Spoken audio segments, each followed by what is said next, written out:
shilingi 80 kwa sababu tulitoka tukaenda nchi ya ugenini. Huko watu wanatumia water gun. Tumetoka Taveta, sisi hatujui water gun. Maji yetu ni ya Kilimanjaro fresh. Tumefika huko maji tunaambiwa lazima uweke dawa ya shilingi 20 akauzia mke wangu 80. Nikaenda kwa hiyo duka nikamwambia mimi sio tourist, siku nyingine usifanye hivyo na nimekusamehe kwa jina la Bwana. Mimi ni missionary hapa, niwaletee neno la uzima alafu uninyanyase. Haviendagi hivyo, nimekusamehe na unione vizuri, niko na kalama kadogo hapa, usitaniane. Na nikaenda na nimekusamehe na Mungu akubariki akuongeze. Ndio. Ya wiki moja shelfu zilikuwa tupu. Lakini nilimbariki. Ndio neno linasema ukimsamehe mtu unapalilia makaa juu ya kichwa chake. Wewe umemsamehe moyo safi, Mungu anaanguka na ghadhabu. Yes. Ndio. Wacha nikwambie, injili tunahubiri ni moto. Moto. Tunahubiri ni ya nguvu, si ya kubahatisha, si ya kukaa kwa matatizo, si ya kuonewa na shetani, si ya kuonewa na umasikini. Unaweza kuwa unaonekana hauna hela, lakini vitu vyako vinaenda. Watoto wanasoma na wanafanikiwa, milango yao inafunguka. Unaonekana hauna kitu, lakini unawatamkia watu wanapata vitu, na wanapata vitu, na wanaweza wasikujali, wanaweza wasikumbuke, na wewe hautadai. Kwa maana mimi sio mganga. Najua waganga na wale manabii ndio wao wanadai. Ukiwaombea lazima uwape sadaka. Sadaka sina haja nayo, maana mimi nikifanya kazi hapa nalipa upande mwingine. Amen. Haleluya. Yaani sihubiri ka Yesu kadogo kadogo, ka Yesu ka hasara, ka Yesu ka kuombaomba, ka Yesu ka kupepesuka. Ninaongea habari ya mfalme wa wafalme, mwenye uwezo wote, mwenye nguvu zote. Yes. We kama una Yesu wa briefcase, achana na huyo Yesu wa briefcase. Njoo kwa Yesu ambaye hawezi weka kwa briefcase. Yes. Haleluya. Yesu ni mwema. Ni mwema. Yesu ni mwema. Fadhili zake ni za milele. Atakufadhili. Atafadhili watoto wako, atafadhili mume wako, atafadhili mke wako. Uko hapo unasumbuliwa na ndoa, unasumbuliwa na nyumba, ni sawa sawa, lakini kuna suluhisho. Peana maisha yako kwa Bwana. Na ukae hapo kwa Bwana. Na uone uaminifu wa Bwana. Na ukikaa hapo hata kutupa. Haleluya. Huwezi ukapeana moyo wako, upeane akili zako, upeane nguvu zako kwa Mungu, alafu akuache umeipika. Uongo. Kama haujapeana sawa sawa, utaibika na Yesu wako wa mdomoni, na moyoni hayupo. Yesu wa nusu. Yesu wa mwanusu. Hata kusaidia kwanza, atakutapika. Maana Yesu hataki watu kuchanganya, anataka watu wakuwe kamili. Sijui kwa nini nahubiria waokovu jamani. Yaani inamaanisha mjaokoka vizuri. Watu wa Mlilo, okokeni sawa sawa. Haleluya. Amen. Haleluya. Usipige mahesabu mbili. Mambo ni moja. Ingia kabisa. Zama upo, kaa hapo, tembea na yeye. Tembea na Yesu. Amina. Tembea na Yesu. Ishi na Yesu. Kula na Yesu. Lala na Yesu. Amka na Yesu. Tembea na Yesu. Hata kuaibisha, hata kuacha.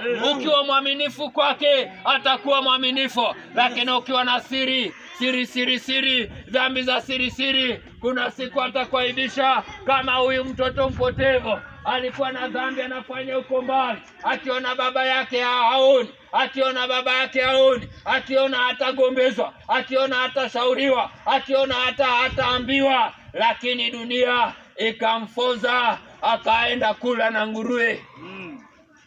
Akatamani kula na nguruwe. Haleluya. Amen. Ukule mabaki ya nguruwe, hapo ni mbaya. Hiyo ni mbaya. Ni mbaya. Usiringe bwana. Watu waliringa wakaisha. Unaringa nini? Una kitu gani? Njoo kwa Bwana Yesu. Yes. Vipesa vidogo vinakupandisha presha. Pesa kidogo ukipata mtaa wote unajua. Yaani ukipata pesa unakuwa kanjogoo. Wacha nikwambie, kuna siku utakongoloka ufungwe nepi. Ni pampa. Utafungwa pampa. Utakuwa unageuzwa ubafu. Utakuwa unaoza. Utakuwa umeisha. Madaktari watakuwekea drip. Watakuwekea maji. Waseme huyu ngojeni. Na mzee mmoja tukaambiwa, tulikuwa tunamuuliza daktari, sasa kufanyikeje? Akasema nyinyi bwana, ombeni sala apokelewe salama. Mzee yuko pale amelemewa. Sema huyu kama ametoka referral na kuja kwa hospitali kadogo, nyinyi ombeni sala bwana, mimi sina cha kuwapa. Akamwangalia tu akatoka akamwacha. Kwa nini? Amejua huyu ni finished. Kulingana na udaktari amekwisha. Kabla haijaja siku mbaya kwa ajili ya makosa yako, maana tutakuja pale hospitali, unashindwa kuhema, tutakuombea. Lakini kama unakula adhabu, tutakuombea twende na tutaomba amka, toka pepo la ugonjwa, toka. Hakutakuwa na mabadiliko. Bado ushanunuliwa na mauti. Kwanza labda itaharakisha zaidi. Na afadhali nikuje nje harakisha. Maana ndio inatokea namna hiyo. Badala ya kuteseka sana, napigwa ombi, Bwana muinue kwa kitanda cha magonjwa. Alafu kesho yako nafika tu nyumbani unasikia yule jamaa alienda. Ule uliombea jana. Afadhali kuliko ukule pesa yetu, tukupeleke Makadara, tukupeleke sijui Kenyatta Hospital, na baada ya kutuachia bili ya shilingi milioni 1, milioni 2, tuuze shamba na kumbe unaenda na kinachokuua ni dhambi. Nataka kuambia hivi, mtu kama nakufa kwa dhambi zake, wachaneni na yeye aende haraka. Msimuombe akae. Mwambieni wewe enda bwana. Usituache tuko tumefilisika. Wengine wanaenda na mali kabisa. Naenda mpaka na kiwanja. Anaenda amewaachia loan.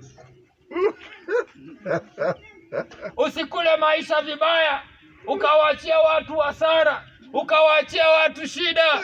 Jamani, kabla haijaja siku, hatutaki siku ile ambayo tunakuzika alafu shuda unatoka.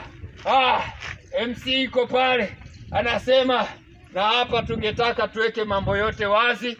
Huyu baba kuna mwanamke mwingine alikuwa naye mahali fulani, na huyu tena kuna mwingine na wako hapa, na yule mama aliolewa kwa nyumba pale, hata ajui. Anakuta vijana wametokea na watoto na mama wanatoa ushuhuda, huyu alikuwa mume wangu. Watoto nao huyo alikuwa baba yetu. Nao wanasema tuliambiwa na mama yetu, huyo ndio baba yetu.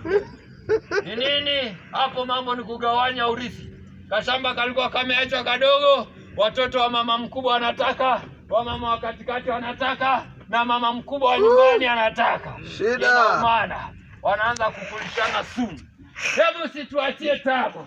Nakwambia kabla ya hapo jamani, njoo kwa Bwana Yesu. Uponye, ujiponye wewe na uponye nyumba yako.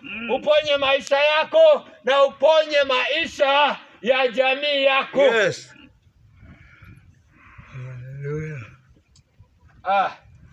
Jamani, Yesu ni mzuri. Ni mzuri. Ukirudi vile vile umeraruliwa, atakupangusa machozi. Yule mtoto alivyorudi, baba yake akasema, mtoto wangu alikuwa amekufa. Ukikaa kwa dhambi, wewe unahesabika ni maiti. Lakini ni maiti inayotembea. Tunatembea tunasalimiana na maiti, lakini tunasema yuko hai. Tunakula na maiti.